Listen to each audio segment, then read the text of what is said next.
And I'm Lindsey. She's the disembodied voice. And this is Webisode 3 of Ningyo BINGO. Where you keep collecting dolls, but never seem to win the game.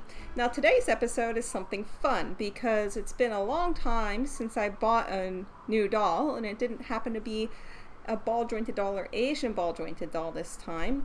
It was a Monster High doll, and I thought, well, I think it was Amazon Prime Day or something that did me in, and I was thinking, you know, Monster High dolls are kind of cool on their own, and they deserve an episode of Ningyo BINGO. I mean, they don't quite have as long a history as Asian ball jointed dolls or other things, but there's a lot of people that put a lot of work into them, and gosh darn it, they have really cool designs. So we're going to do this as a combo episode. You're going to learn a little about Monster High, and you're going to get a box opening. I know there's a million billion box openings of Monster High on the web. A million billion. What's kind of cool about this is we're going to look into it and kind of talk about some of the features and functions of the doll and how the joints work and a few other things. But I'm going to hand it over to Lindsey as I start picking at the packaging. So today, Lindsey is a disembodied ghost voice because unfortunately we can't be in the same space while Becca is going through these first beginning tremors of unboxing. Becca, what doll will you be unboxing for us today? So this is Elle Eedee, as which it says right here, as a play on words of LEDs, because she's a kind of little, well, it says she's the daughter of the robots. And I say daughter weird because I'm from New Jersey originally. It's not weird, it's dialect, it's different. We're allowed to have our A's and U's do some funny things when we talk. When I say weird, I just mean not the commonality if you take the aggregate of the United States. Well, that's a whole different podcast talking about dialects and things like that. So Elle Eedee sounds like she's one of the spin-off lines. I do know there's a main 6 of them, which are very different monsters. So she's a newer sort of, here's a new sculpt kind of girl, is my understanding. Actually, the line first started off with, like you mentioned, 6 dolls in 2010, which would have been Claudine Wolf, Laguna Bloom, Cleo Denial, Deuce Gorgon, so there was a boy introduced with the originals, Frankie Stein, and Draculaura, the vegan vampire. Look, if Adventure Time can have a vampire that literally eats the color red, I think we can have a vegan vampire if we really don't want to deal with the fact that this girl might be killing people and murdering them. Yeah. My favorite release of Draculaura was one of the swimsuit releases where it came with something like SPF 10,000. So it's little things like that that make me really appreciate the Monster High line and the thoughts they go into it. So obviously this one's a little less obvious because it's like an android, unless we're talking about maybe like Metropolis for inspiration, but most of them are inspired by like old monster movies and myths and things. At least like that. Originally they were really drawing from the original. Oh, what was the name of the production company that did like the like black and white Dracula movie specifically? So like the it's called something monsters. Exactly. There's a term for that series of monster movies that were all done by the same studio over in Hollywood. And it might even be the classic Hollywood monsters is really what they were drawing from originally with the initial line. And as they've grown more popular, as Becca continues to slowly peel apart the plastic packaging in front of us. Before I went to peel, I did want to actually talk about what they do on this packaging a little. Now, the Barbies, when we were growing up, they were in as close of something to a square as we could imagine. What we have It was now easier is, to manufacture that way, and it was more standardized amongst the machining. As we get more interesting things happening with vacuum forming and vinyl and things like that, we actually have this design in the vinyl here made to enhance the lights coming up. And obviously this kind of cool packaging that's almost a gem-like almost looking like skyscrapers, which is, again, reflected in the really cool, really bright art in the back. A far cry from the solid pink with a One Barbie logo that we saw in the past. Is this one like a deluxe box or a deluxe edition of this doll, Becca? Because we're seeing a lot of signs that it's like a slightly higher price point doll. Okay, so they have the original ones, and like most of the Barbies, they usually have slightly lower prices. So the bathing suit ones are usually the lowest price. Then you have the standard kind of release, which is the ones that usually come with their little books, the diaries, which I think is a really cool thing, where it actually, you get a little bit about them and their viewpoint as they go through Monster High, where a bunch of group of people, almost similar to Harry Potter, instead of everybody's wizards, everybody's monsters. Then you started getting other releases. And originally, new releases, new characters were always the standard release kind of first. My cat wants to be in the video. Aww, this is one of the benefits we get from doing a live video recording, is you guys get to see the cats interrupting Becca, whereas normally we don't see them. But it's happening. Yeah, and my cat wants to switch my cameras, which I'm not allowing happening. So that was kind of some of the cool things. Then, as things started happening, I think Scarus was one of the first times. I think it was the dragon. That's a cat tail. I'm just going to bounce him off the table now. There's the cat tail. Was one of the first times, and I think it was the dragon girl, Jennifer Long. That's it. Wait. We have to back up for a second. There's a dragon one. Yes, her skin's gold. One of their releases came with jade dragon shoes, which was a very cool detail, and it looked like carved, like, you know, like the lions and things on the heels, and that was my favorite release of her. Another one that wasn't released as a standard first was the one that was done inspired by the skull, candy skulls and things like that. The Day of the Dead Mexican festival. Mm-hmm. Yes, quite literally is candy skulls, because they actually make candy in the shape of a skull. So, yes. So there's a little bit of a problematic thing going on with that, but yeah, the problem with picking from a bunch of monsters and things is eventually you're gonna run out of the Universal Studios monsters. There we go. We remembered it. Yes, I would get it eventually. And eventually you're going to have to start pulling on things that are very near and dear to people's cultures, which means you might misinterpret or belittle something somewhere. It's just a small point that, especially Halloween and Halloween themes like this in a popular culture setting such as Monster High, has a lot of pitfalls built into it, which are the same ones that we see with costuming and things like that. Though it does look like they have been trying to stay away from similarly problematic themes and stuff like that with their designs and with the dolls themselves and their themes. Candy Skull is sort of unfortunate, as it were. I mean, the original 2010 to 2011 theme for Monster High was where freaky just got fabulous. After that, they went to actually be unique, be yourself, and be a monster. 2011 through 2016. This year, they're actually doing a big re-release of the line, is what I heard. Yes. Yeah, and I think the new theme is How Do You Boo? And this cat will just not leave me alone. Don't worry about the cat. It's real life. We're doing it live. No worries.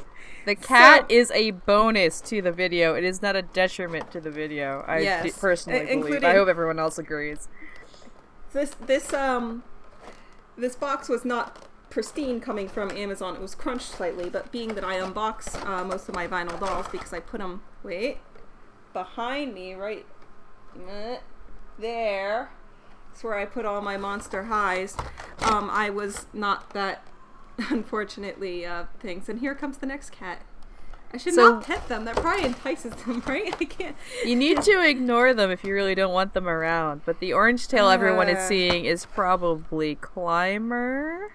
No, this one's Hippo. It's Hippo, and then the gray one is the other cat. Oh, there we go. There's the cat in front of the camera. Hi. Yes, it's a new thing. Wonderful. Keep on going. Yep, keep that train, or just sit there. Sit right there. Don't touch anything. Don't do anything. So just stay exactly where you are, Hippo. Just stay right there. So why don't you tell us a little bit about Garrett Sander, who is the person who originally pitched the idea? Well, unfortunately, he's not the one I did any research on, Becca, so I'm not quite able to do that for you, unfortunately. I'll tell you a little bit about Garrett Sander then, because we were talking about the catchphrase, the original catchphrase, where Freaky just got fabulous. Yes. Garrett Sander was originally, he originally worked as a personal shopper for FAO Schwartz. Later, he worked with Mattel on packaging for Winx Club.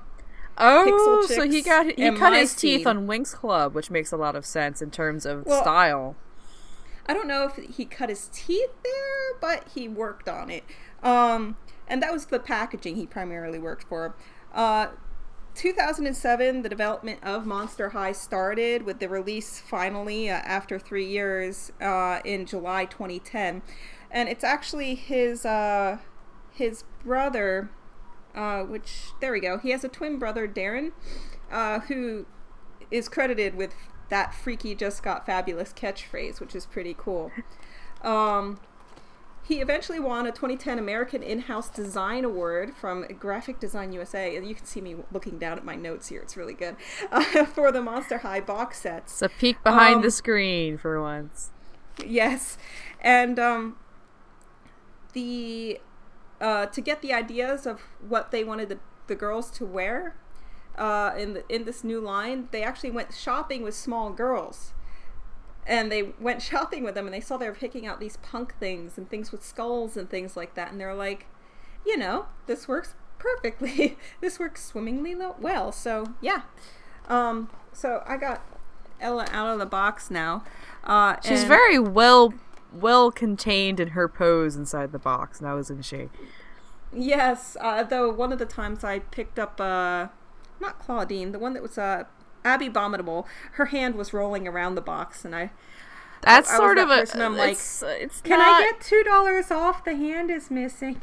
It's not too far off of the theme to have pieces of them rolling around a little bit inside the box. Well, that's not exactly what you want to see, especially if you were a major collector of some sort. Well, for Frankenstein, so that's one of the neat things about these, is most of these pieces come off. The original releases had some issues with the joints and things breaking, actually, and they had to kind of redo the plastic reimagine it. And they were actually sending out replacement pieces and dolls for people in the original release. So hiding in here, it's hard to see because it's dark as crazy. Maybe I can pop this open. I was wondering if that panel was acting as a hidden storage compartment for her accessories with the box. It is, and more importantly, her diary. Like I mentioned before, they each come with a diary because when this thing launched, it didn't just launch with dolls. It also launched with... there's her diary. It launched with a flash animation and well of all the diaries to create a cohesive story. So part of that 3-year development was developing stories and how all the characters interacted. Part of what I was finding when I was doing some of my research is that this was also... It's the first in-house brand that's been developed by Mattel, not not a found brand that they then bought and took over. Since they developed Hot Wheels in the 1970s. Oh my. So this is considered initially, a lot of the articles I was running into, this was the big gamble for Mattel trying to reclaim their market share, because I think the development of Monster High coincides with them really running into trouble with the Barbie branding, because it just simply wasn't relevant anymore. So I can imagine behind the scenes, the beginning of Monster High was coming out of the research they were doing about why Barbie isn't relevant anymore and why is it not working. And as they were finding, this is also about the time where we're having like the end of the Harry Potter series hitting the US. We have the beginning of the big revival for urban horror and vampire horror and that kind of storytelling for a younger audience. The revival was really beginning around then. So they're in trouble. They're trying to figure out what to do. And my personal guess is that's a lot of where Monster High came from, is the failure of Barbie and them trying to find a new way to regain that market share. And one of my favorite thing about these Monster High dolls is, to me, they're obviously a fashion doll, but because of the borrowing from the monsters, and each one's a very unique character rather than just a blank model that seems to fit any clothes you put on them, they're almost more like an action figure to me. Similar to, I don't know, super doll figures. And that's why I kind of fell in love with them, was the designs and the modeling. In fact, once again, Garrett Sander, he is a male, but like a lot of people there was a group, a mom and a child, I think it was Mommy and Daughter Collector or something. I should have written it down. I'm sorry, guys. I'll link you. We'll get it later. What's important to know is that there was a mother and a daughter combo team. That interviewed him, which I will link. Thank you guys for posting your interview. And we discovered in this interview that he collects action figures as well. He was kind of pitching the Mattel line because they were doing some Marvel ones, I believe, at the time. But the important thing to know is that's why we got all these joints happening. I think they were also seeing, like, as you mentioned, the Dolphy collector influence can't be ignored in the development of these dolls. Oh, absolutely not. In fact, after, I don't know, about a year and a half into the brand, they released their Create Your Own Monster line, which was actually the first skeleton that was released. And they actually eventually, even on their website, released unique bodies for each of them, because they originally didn't come with unique torsos. You just had to plug and play the heads and things off of a master one you would get. And the cool thing about these guys was you could just kind of build your own in a way. And there was a bee, there was a dragon, there was a werewolf, there was a vampire, and there was this skeleton. There's a very direct response from Mattel to their awareness at this point, which they didn't have when they launched Barbie. Like, when they launched Barbie, when they've launched most of their figures, the nature of collecting was that you collected a thing and then you put it in a box and you never touched it again. And the value of the collection was in that process. But I think because, especially as an in-house brand that they developed completely interior, so they're not beholden to any other licensors when it comes to what they're doing with it, they're at the point where they're well aware there is a growing and very active customizer market outside of the target age range for the doll initially. And it's very interesting that, in particular, this series, they responded so strongly to an awareness of the customizer. Yes, and then a little later from that, we actually had one where you had like this little, I think it was crypt-shaped, and you actually essentially put temporary tattoos, which is nothing new for a Barbie collector, and you actually put those temporary tattoos on the face of the doll to even create your own unique face in a way. So it definitely didn't come out of nowhere. And once again, the fact that each of them is a character rather than just, it's Barbie, she's good. Each one has a unique personality. Right. That you get to know more and more. This is no stranger to those opening bobbies. There's an awareness that reminds me of Overwatch, which is, yes. For those who aren't familiar with gaming stuff, though it's hard to ignore it, is Oh, what is the company's name? I just blanked on it. Blizzard. The people who do World of Warcraft created a esports like shooter map fight over the map game. But what's very interesting about it is they very distinctly worked very, very hard on the universe, background, and individual personalities and character histories of all the characters. Where, like, previously, in the, like, 10 years ago, you wouldn't have found this kind of detail and caring and investiture of time and resources into these backgrounds because it wasn't considered important to being able to sell the toy or create the brand of the toy. But we now are living in a branding theory situation where the idea of character and investing in the character as an interesting thing and in a world is something you can brand and then branch out with. And I don't think there's a coincidence necessarily in that we're seeing Monster High very much doing this in a doll market where you saw that in response, like, people would make dolls for existing brands and such. The personality and the investiture came with the brand and the doll was sort of separate from that. But with Monster High, it was created together as a unit because they're recognizing that there's value in there being story and individuality in what they're selling. And then the dolls are reflecting that because they're all quite individual and they've seen value in making them individual. In fact, they're so individual that just about each one has its own unique head sculpt.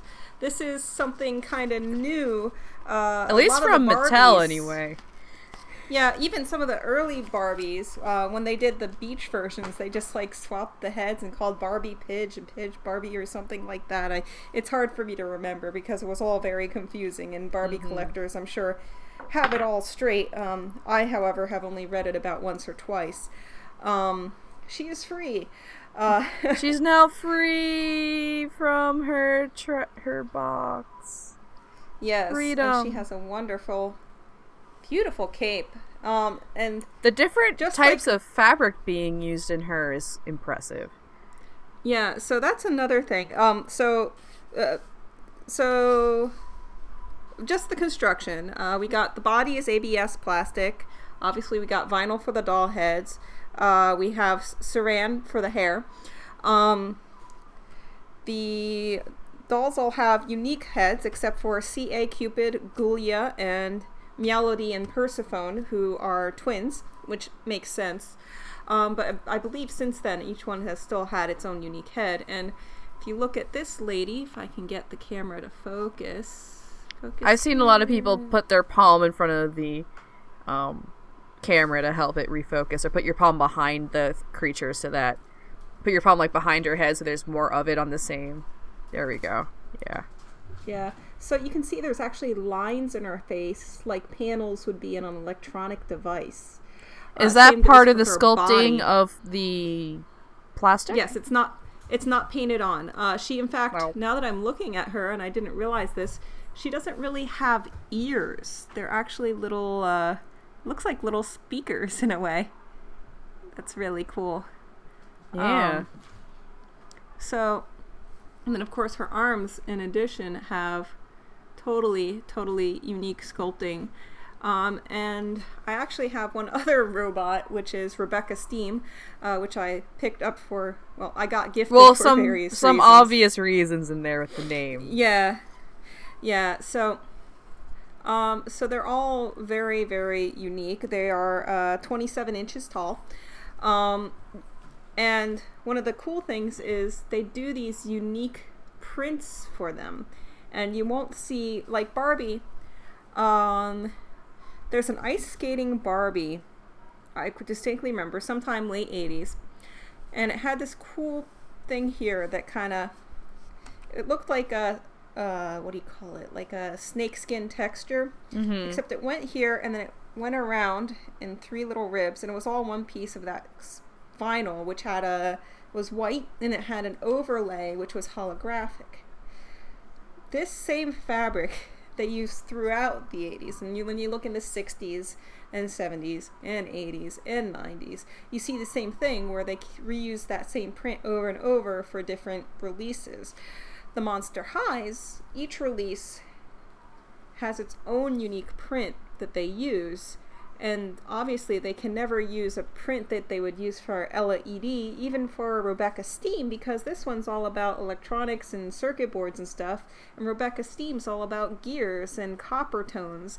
Then we have Ghoulia, which was my grail for a little while till I finally found her, who is all about purples and blues and colds and transparencies.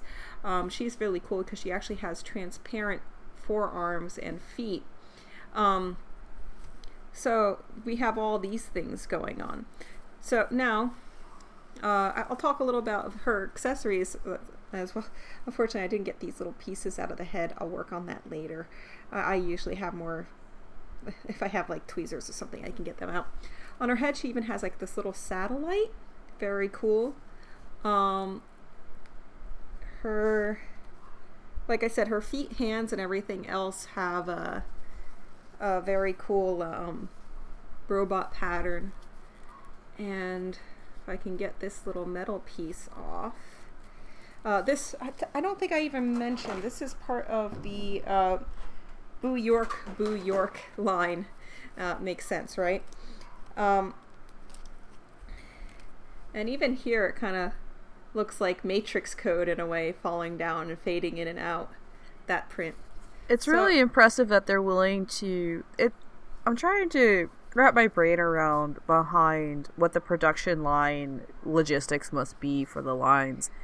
Because my understanding of Monster High, and if you guys haven't figured this out yet, Lindsey doesn't really collect nor pay attention to Monster High personally, so I am playing the role of the ignorant person, so Becca gets to explain everything and look awesome, which she is. But they're released in rather limited batches, is my understanding. Yeah, so they'll have reprints and stuff of the standards, but like your normal beach ones and things like that from Barbie, they'll only exist for the year, and then they will go on to the next beach line or things like that. So they're really focusing on these limited batches with sort of artisanal, as much as you can in this kind of level of doll, quality of having those very individualized fabric orders in the background and machining orders and that sort of thing. It's like instead of volume and longevity in the investiture in the machinery, the way factories work now, you can do the smaller, more individualized batches of works, but that does mean you're basically committing to, you're probably never going to release this again, which does a thing to collectors. Collectors, it hits that sweet spot in the collector where it's like, I have to get it now. So I'm going to be undressing her so we can talk a little about their body and form. Side note, these little guys that come with fashion dolls, perfect for Asian ball jointed dolls. These little clear elastic for putting weapons or something you want to hold into their hand without it showing up too much in photos. Per tip. You guys probably already knew that.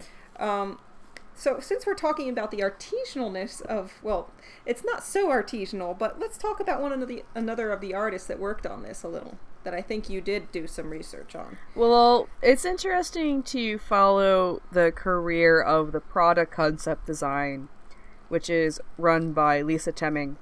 And her history is storied and extensive. She's done a lot of work on behalf of Mattel, doing designs for Disney-related lines that they've done with their dolls.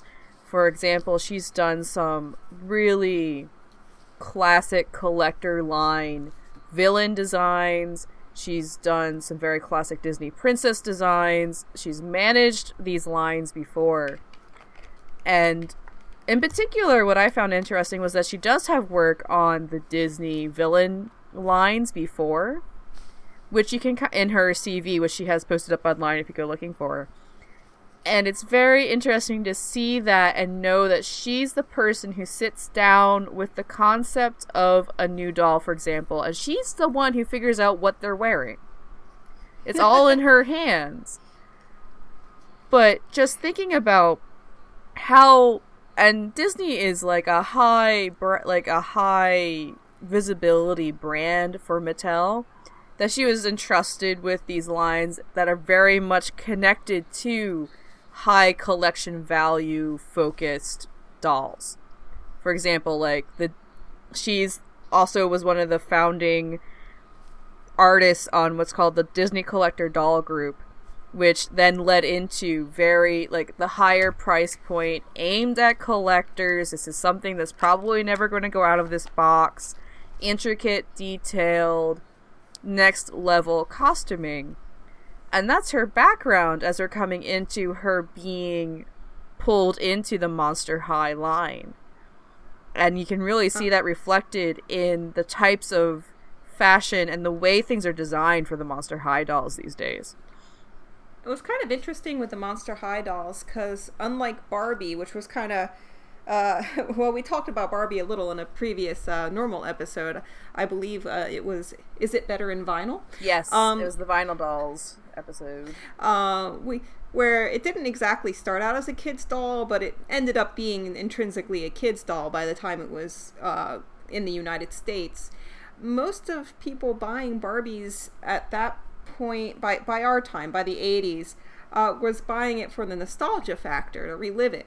Now, as soon as the Monster High dolls hit, they immediately had an adult collector base from people that were into ball jointed dolls, from people who were into figure collecting and things like that. And it was an adult collector base as well as children.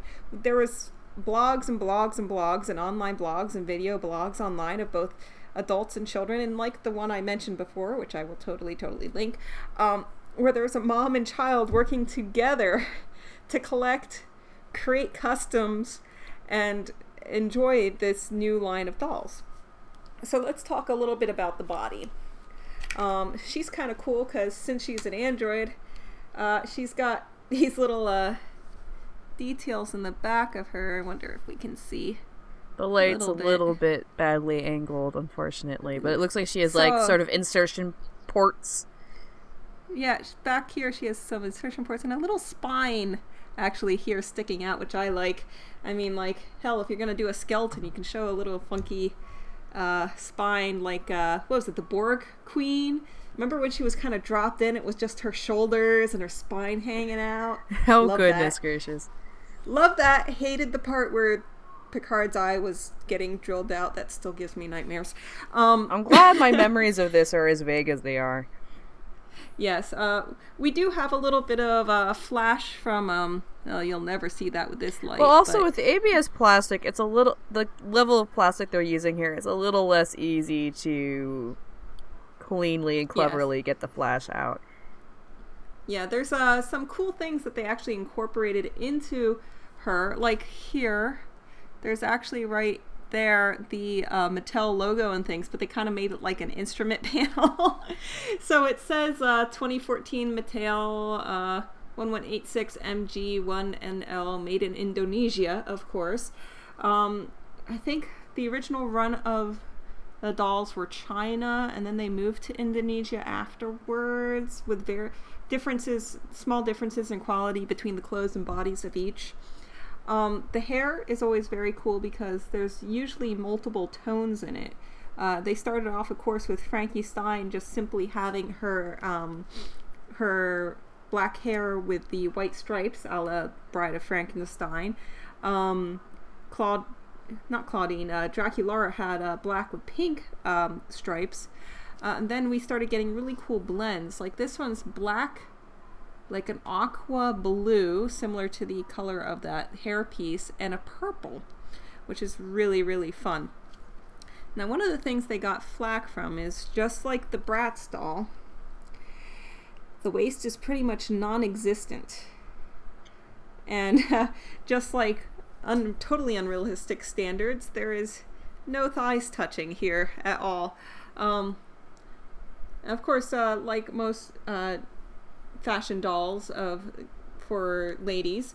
There is nothing of the gender here. Makes sense for an android, but all of them are pretty much like that, or they have underwear printed. I can't quite remember. Nothing. That's pretty typical for the age range that they're aiming this at, technically. Yes. And what we have here is a lot of joints that are able to rotate in all directions, unlike the original Barbies, and be posed in all directions, which is really nice. There's actually, on the box, Becca, mm-hmm. somewhere on that box should be meant for ages number. I wonder what that is. 6+. So we're at the 6+. For 6+. I wonder if Barbie is more like 4. Because this is like choking hazard. I'm sure it's probably 6+ either way because of choking hazard. I wonder if my mic is picking up my cat. Oh, it's a thing. No, it's interesting. We're not this hearing is a thing, the and cat, it's interesting. Unfortunately. It went that way. Go have fun. Perfect. Ding. Perfectly removed the cat from the equation. A+ job, us. I actually just tilted her forward, and it actually has a silver painting right on her bum. Hippo, no, you can't come back. You have to bring the he plays fetch sometimes for the viewers. There's actually a little bit of silver paint. You guys are never going to be able to see this with my stupid camera. Yeah, don't worry too much about it. So there's actually silver paint on there that says almost like a model number, CHW63H321. And just like, if you ever look at one of these guys in the store, the level of detail is amazing, especially on any of the standard releases, anything other than like the sleeping releases or the bathing suit releases. It's just stupid amazing. Yeah, one of the things, talking about how they get a lot of flack for the body image issues innate to the doll, is that there is a bit of a problem here in that they're pushing this idea of difference as positive, and yet they're at the same time pushing a somewhat not positive, great body image thing, which is a Mattel problem in general, as Barbie's attempting to try to address that. We talked a little bit in the vinyl episode, because they're trying to provide more diverse bodies.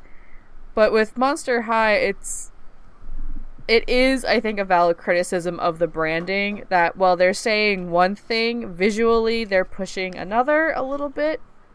Yes. Yeah, which is a shame. But overall, I would have to say that these dolls, if anything, the first thing that comes out of your mind is a realization that these dolls are not meant to be reality. These dolls are meant to be a stylized fiction. So as far as using them for body images, I don't know. Probably as much as anybody used a Spider-Man figure for body images, right? I mean, they might have looked at those abs and said, yeah, absolutely, I should look like that. Or they might look at those abs and say, he's a superhero. I don't gotta worry about that. Well, there's a bigger issue in America in general about the lack of diversity in general of images and how things are pushed. But as far as the construction of the dolls and the quality of them, it's quite impressive to compare them to Barbie in the sense that their bodies are so diverse from each other. The detail is we're capable of making detail so high in a plastic that traditionally has been very bad at taking high levels of detail. So yeah, there's a lot going on behind the scenes in terms of what their machinery looks like, the material research that they've been doing, the amount of sheer effort they put into this individualization and this sense of value when you purchase them. Like, what is the average price point for them? Average price point is circa $20 US, give or take. Whew. Toys R Us markups or, sales or things. Obviously, sometimes during the year you're going to get better. Sometimes during the year you're going to get worse. If they're selling old ones, they might do buy one, get ones or things like that. I think I got her for around 15 or so because it was older stock.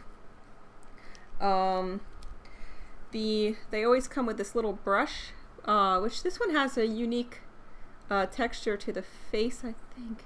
I don't remember the other ones having that. It might be because it's from the Boo York line. And that little logo is called the Skullette logo. And, oh yes, I forgot. Often these shoes will actually have rights and lefts, which is why I can't figure them out. It wasn't working at the moment. That's another sign about the age range it's aimed at, that there's a complicated piece where you have to understand left and right to use properly. Oh look, it has L1 on the one shoe. That should have been my cue, right? Yeah. Also the oh shucks. So the hands are made of a slightly softer plastic. Probably actually a vinyl, somewhere in between. It's not quite as soft as the face, but not quite as hard as the ABS plastic, so that they're easy to apply on. And the hands and things actually come on and off, which I don't like to do too much, lest the joint eventually soften, wear off the edge, and then the friction goes away, and then things don't stand up the way they ought to. So I wanted to do a little comparison just of the two robot girls, and there's actually, I think, no, that's not a third robot girl. The third one is actually there's an alien, which they did a cool thing with, where she actually floats with the use of some magnets. So you can see that is some advanced level stuff for American vinyl doll category. So they both have like a slightly shiny kind of metallic skin. Obviously hers is in the bronze or brass range of color. She has rivets along her eyebrows and all along her body. She also has, if I can get the light to shine on it, we might have a chance. There you go. She has plates, and those are riveted on, as opposed to Elle Eedee's legs, which have very smooth, sleek, like a circuit board kind of thing. And I was realizing that this is even shaped like circuits on a circuit board. In addition, they actually gave Rebecca this cool little thing on the back of her legs. There's actually a little gear there that spins. That is some intense stuff, and it really explains why we're at the $20 market price for the vinyl. Which is hilarious, considering that normally we're talking about dolls made out of resin, which run upwards of $300 to $400. I feel a little strange saying $20, man, what a high price point. But comparatively from what you're getting and what traditionally these dolls are made for and what their traditional price point is, $20 is a little high. Yes. Also, this is actually one of the releases of an extra outfit set, and you'll notice that they release outfits for each character, and that has gears on it, and a specific radio-looking purse that came with it, and a specific shoes that came with it just for this release. Her original shoes are actually rocket boots, which are just fabulous for the steampunk among us. So I think that'll about do it for our Monster High, unless you have anything else to mention. Well, I did want to mention something I ran across that amused me deeply, rather than it being informative. And then I'll talk a little bit about the animation one more time. All right, you first. Well, all right. So here's the nice little tidbit of information of what you run across when you're looking up information to create an episode of a podcast about dolls. Is, as I researched Monster High history in a general sense to get a grasp of the series, because I haven't particularly been involved in that fandom very much, I ran across the beautiful title that ran something like Monster High, new from Mattel, advertising signs of the Illuminati and mind control. Wow. And it was from one of those sort of very conservative scare, like Harry Potter is teaching our children satanic witchcraft kind of style of reporting. And Pokemon. Pokemon Go is teaching our children to worship monsters. That sort of thing. And it's one of those articles I just had to read a little bit of it to see where they were going with this thought line, where there's buried within the article some interesting criticisms of, like, the ideals that perhaps is being pushed here, and then this hard right turn off into a very different way of thinking and approaching life than I am personally used to. But it was an interesting thing to see how the occult thematics of Monster High immediately brings to mind certain ideas that are very reminiscent of, for example, the Dungeons and Dragons occult scare of the 1980s, I think is when that was happening. And whenever you have a very successful... And Monster High is extraordinarily successful. You can see it just in the details of these two specialty lines that we have in front of Becca here. And everything about this line, everything they're doing with it says we're doing very successful and we're able to put more money into the end product and ask for a higher price point in return. It's just seeing that, like, they have made it if this is the kind of articles you can find on the internet about them. Yes. I'm going to actually give a little bit Monster High criticism myself, though not quite as harsh as calling them demon mongers. From 2010 to 2011, they had Flash animation, and that kind of what sucked me in, because I got into the characters, and I wanted to have the characters, and I just as planned, said Mattel. Yeah, yes, and I didn't want to have all of them because there was too many, so I had to pick and choose. So, it also had a spin-off novel by Lizzie Scarrison, which I might have competed with all the children and sent in fan art for the book and want a doll for, with a really cool picture of invisibility. I hear you, Monster High fans, you know what I'm talking about. But after 2011, they moved into computer animation for these shorts, and I was sad, because that's where everything's going, and there's a beautiful artistry to Flash animation that I kind of miss in a way. I miss that Newgrounds feeling, and it kind of made it feel like it moved from, like, small artist group to mass production. And which it really is. Like, from the start, it's Mattel. Yeah. I mean, like, it was kind of driving me a little crazy. And I mean, at that point, they were starting to pump out, the bathing suit lines and this line and that line and new characters and all that fun stuff. You can almost feel and see Mattel doing this tentative, I want to invest in this, but not completely until I know it's a success. And the moment it became a very certain financial success, certain things changed. Well, and also once they gave all the characters computer models and modeled the school and modeled the classrooms, they essentially started pumping out movies straight. It used to have like Cartoon Network or Nickelodeon releases, but after that it used to be straight to video releases, and I believe it's the second highest selling children's straight to video release, still ongoing, is those Monster High ones. So they created it so that it could be more prolific, but I miss the Flash animations. It had that sort of homegrown quality that sort of appeals to the idea that these are supposed to be offbeat, outside of major mainstream feel, which has something that is perhaps lost and was perhaps never actually there to begin with, but it's nice to have that feeling, even though it's not how it is anymore. Yeah. So, although these Monster High dolls, they're very, very cool. You can easily amass a big collection, and each of them will be unique and cool and a monster. But you'll have to remember, when you're collecting your Monster High, to keep collecting dolls. But keep a budget.